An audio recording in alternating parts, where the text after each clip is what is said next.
সম্মানিত উপস্থিতি, আপনারা অবগতি আছেন যে তারা এদেশের জনগণের সম্পদ অন্যায়ভাবে লুট করে অঢেল সম্পদের মালিক হয়েছে। নাগরিকদের যারাই তাদের অন্যায়ের বিরুদ্ধে সোচ্চার হয়েছে সেই সকল বিরোধীদের বেড়ে আটকাকে অন্যায়ভাবে হামলা দিয়ে হেনস্থা করেছে। গণমাধ্যম দখল ও নিয়ন্ত্রণ করেছে। মানবাধিকার সংস্থাগুলোকে সাহায্য করেছে। অনুগত পুঁজিবাদী শ্রেণী তৈরি করে সম্পদ লুণ্ঠন করেছে। সিভিল সার্ভিস ও নিরাপত্তা বাহিনীর উপর কর্তৃত্ব স্থাপন করে আদালতের স্বাধীনতা খর্ব করেছে। বর্তমানে তারা তাদের অর্জিত অবৈধ সম্পদ ব্যবহার করে অপশক্তি সম্পৃক্ততায় নৈরাজ্য সৃষ্টির মাধ্যমে নিজেদের অবস্থান জানান দিচ্ছি। আপনারা জানেন যে জুলাই অগাস্ট হত্যাকাণ্ডের সাথে সরাসরি জড়িত, সন্ত্রাসী, নরহত্যায় জড়িত বিশেষ হেলমেট বাহিনী, ফৌজদারি অপরাধে সম্পৃক্ত ফ্যাসিস্ট ও তাদের দূষণরা অর্থ পাচারকারী, লুণ্ঠনকারী, ষড়যন্ত্রকারী, দুষ্কৃতিকারী, রাষ্ট্রদ্রোহী, দুদকের মামলায় আসামিদের আইনের আওতায় আনার জন্য সরকার কাজ করে যাচ্ছে। সরকারের পুলিশ বাহিনী,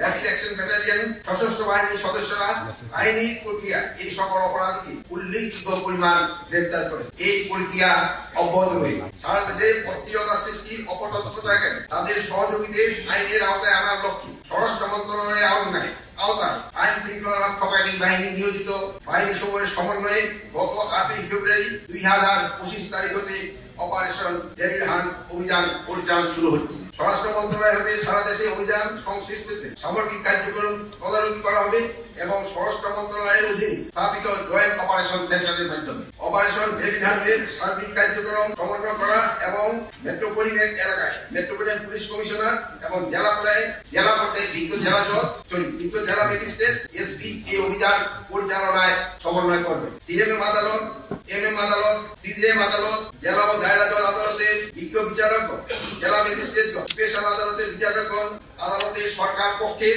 আইনজীবীগণ, আইন শৃঙ্খলা বাহিনীর সদস্যরা, গোয়েন্দা সংস্থার সদস্যরা এই অপরাধীদের আইনের আওতায় এনে শাস্তি নিশ্চিত করার জন্য নিয়োজিত। এছাড়া সরকার ঢাকা মেট্রোপলিটন এলাকায় 8 জন জুডিশিয়াল ম্যাজিস্ট্রেট প্রদান করেছেন অপরাধীদের বিরুদ্ধে সামারিক ট্রায়ালের জন্য। আপনারা দক্ষ এবং প্রশিক্ষিত সচেতন নাগরিক।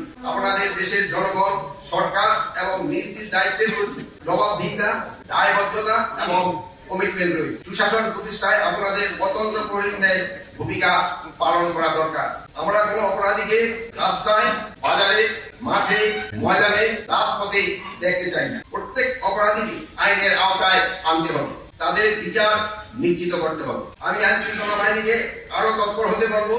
অপারেশন ডেভিল হান্টে আমি বলবো no devil should be escape from law enforcing agency. আইনজীবীদের আমি বলবো আপনারা আদালতে দায়েরকৃত প্রতিটি মামলায় ধার্য তারিখ এই সময়ে উপস্থিত থাকুন। প্রসিকিউটিং এজেন্সির সাথে টাইম টু টাইম যোগাযোগ করে পর্যাপ্ত তথ্য নিজেদের সমিতি রাখুন। কোনোভাবে যেন কোনো সন্ত্রাসী জামিন না পায় সর্বোচ্চ সতর্ক থাকুন। প্রয়োজনে আইজিপি টিম মামলা ভিত্তিক অগ্রগতি নিয়ে পাবলিক প্রসিকিউটরের সাথে 15 দিন পর বসতে পারেন এবং অগ্রগতি পর্যালোচনা করতে পারেন এবং আদালতে উপস্থাপনের জন্য। আমরা দেখেছি রাজনৈতিক বিরোধী নিধনের জন্য বিগত ফ্যাসিস্ট সরকার হাজার হাজার মামলা নিরহ নিষ্পাপ সাধারণ মানুষকে বিচারের মাধ্যমে বছরের পর জেল আটকে নিষ্পাপ মানুষকে সক্ষম কারাদণ্ড দিয়েছে। এই অন্যায় আচরণ বিচার হয়তো একদিন হবে, কিন্তু ফ্যাসিস্ট সন্ত্রাসী মানুষদের বুকে গুলি করে ঝাঁঝাকারী হেলমেট বাহিনী, দুষ্কৃতিকারী, উস্কানিদাতা, জনগণের ভয়ভীতি প্রদর্শনকারী, দুর্নীতিবাজ গ্রেপ্তার করে আদালতে যাবে আর তথ্যের সীমাবদ্ধতা কিংবা এজেন্সির ব্যর্থতার কারণে